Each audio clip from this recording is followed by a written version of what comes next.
युगाधिकृत युगावर्तो नैकमायो महाशनः अदृश्यो व्यक्तरूपश्च सहस्रजिदनंतजित. युगाधिकृत युगाधी कालभेदांचा करता किंवा युगांचा आरंभ करणारा. युगावर्त कृत त्रेत द्वापर कली अशा 4 युगांची क्रमाने एकामागून एक आवर्तने घडविणारा. नैकमाय ज्याची माया अनेकविध रूपाने प्रगट होत असते. महाशन ज्याचा आहार पुष्कळ मोठा आहे म्हणून कल्पांताच्या वेळी जो सर्व विश्व गिळून टाकतो.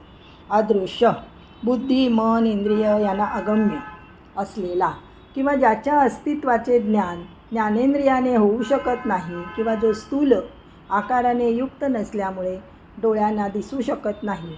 व्यक्तरूप ज्याचे स्वरूप सहज जाणण्या इतके प्रगट आहे किंवा स्वयंप्रकाश असल्याने योग्यांना जो प्रगट रूपाने दिसणारा आहे.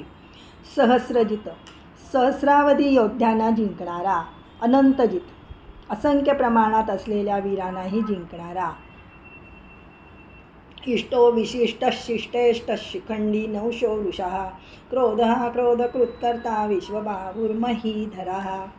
इष्ट जो सगळ्यांनाच हवासा वाटतो किंवा इष्टी म्हणजे यज्ञ तिच्या द्वाराने ज्याचे पूजन केले जाते. अविशिष्ट जो सर्वात मिळून मिसळून राहतो, सर्वांच्याच अंतरंगात जो समभावाने राहतो. शिष्टेष्ट शिष्टांना सभ्यांना सज्जनांना विद्वानांना आवडणारा, हवासा वाटणारा किंवा चांगले लोक ज्याला आवडतात असा. शिखंडी शिखंड म्हणजे मोराचे पीस, ते ज्याने अलंकारासारखे धारण केले आहे. गोकुळामध्ये गोपवेशात असताना भगवंताने मोरपिसे मस्तकी खोवली होती, त्या संदर्भात हे नाव प्राप्त झाले आहे. नवश भूतजाताला आपल्या मायेने बांधून ठेवणारा. वृष धर्मस्वरूप कामाचा वर्षाव करणारा.